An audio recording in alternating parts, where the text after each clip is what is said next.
130वां संविधान संशोधन विधेयक लोकसभा में घमासान। नई दिल्ली। संसद के मानसून सत्र में बुधवार को केंद्रीय गृह मंत्री अमित शाह ने 130वां संविधान संशोधन विधेयक लोकसभा में पेश किया। इस विधेयक के साथ 3 अन्य बिल भी सदन में रखे गए।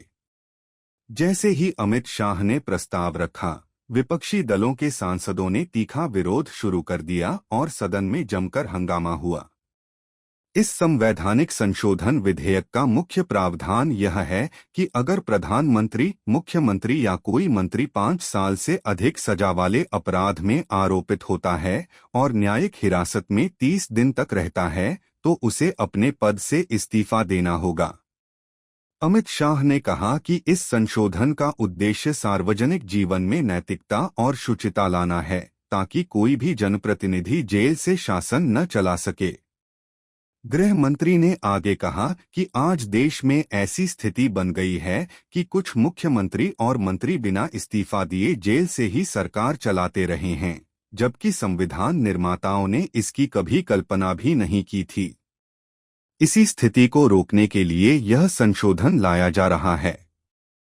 इस विधेयक के तहत यह भी व्यवस्था होगी कि कोई भी गिरफ्तार व्यक्ति प्रधानमंत्री, मुख्यमंत्री या मंत्री रहते हुए शासन नहीं कर सकेगा।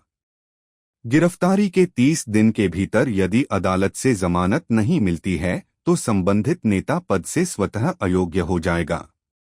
जमानत मिलने पर वह पुनः अपने पद पर आसीन हो सकता है। अमित शाह ने सोशल मीडिया मंच एक्स पर लिखा, यह विधेयक मोदी सरकार की भ्रष्टाचार के विरुद्ध प्रतिबद्धता का प्रतीक है। जनता का आक्रोश और लोकतंत्र की मर्यादा ही हमें इस दिशा में मजबूती देती है। हालांकि विपक्ष ने इस संशोधन को संविधान के खिलाफ बताते हुए कड़ा विरोध दर्ज कराया। कांग्रेस, समाजवादी पार्टी, तृणमूल कांग्रेस और एआईएमआईएम के असदुद्दीन ओवैसी ने इसे लोकतांत्रिक मूल्यों पर हमला बताया। नाराज सांसदों ने बिल की कॉपी फाड़कर अमित शाह की ओर फेंक दी और कागज के टुकड़े उछालकर विरोध जताया। विपक्ष की आपत्ति के बीच गृह मंत्री ने यह भी प्रस्ताव रखा कि बिल को संयुक्त संसदीय समिति जेपीसी के पास विचारार्थ भेजा जाएगा। इस बीच अभिनेत्री और भाजपा सांसद कंगना रनौत ने भी विपक्ष के हंगामे पर टिप्पणी करते हुए कहा कि विपक्ष का यह व्यवहार संसदीय गरिमा पर हमला है। उन्होंने सोशल मीडिया पर लिखा कि अमित शाह पर कागज फाड़कर फेंकना विपक्ष की हताशा और अनैतिक राजनीति को दर्शाता है। अब इस पर राजनीतिक हलकों में बहस तेज है। क्या जेल में रहते हुए कोई मंत्री या मुख्यमंत्री शासन चला सकता है?